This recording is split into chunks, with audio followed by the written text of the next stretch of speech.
અબડાસા તાલુકામાં વન વિભાગની સરકારી જમીન પર કરવામાં આવેલા દબાણ પર તંત્રનું બુલડોઝર ફેરવાયું। કોણાઠિયા અને ભાચુંડાની સીમમાં 350 હેક્ટર જેટલો દબાણ કરવામાં આવ્યો હતો। તે દબાણ તંત્ર દ્વારા દૂર કરવામાં આવ્યું।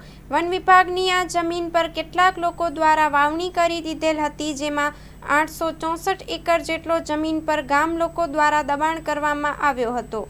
વન વિભાગ તેમજ પોલીસ વિભાગ દ્વારા ચુસ્ત બંદોબસ્ત સાથે દબાણો દૂર કરાયા। વર્ષોથી કચ્છના જંગલ ક્ષેત્રોમાં બિનઅધિકૃત દબાણો એક મોટો પ્રશ્ન રહ્યો છે, જેને હવે વન વિભાગે ગંભીરતાથી લેતા નલિયા દક્ષિણ રેન્જમાં ભાચુંડા અને કોણાઠિયા ગામે 370 હેક્ટર દબાણ સામે ઐતિહાસિક ઝુંબેશ ચલાવી છે।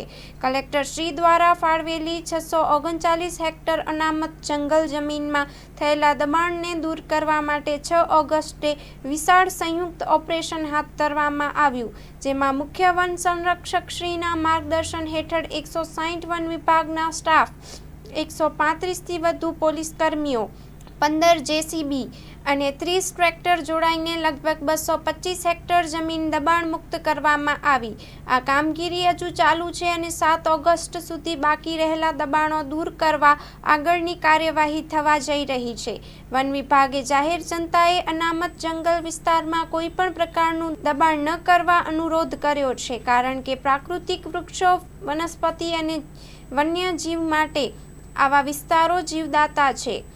જંગલ બચાવશો તો કુદરત આપણું રક્ષણ કરશે। કચ્છે ફરી એકવાર કરી બતાવ્યું કે પર્યાવરણ માટે કડક નિર્ણય લેવો પણ પ્રેમનો જ એક પ્રકાર છે।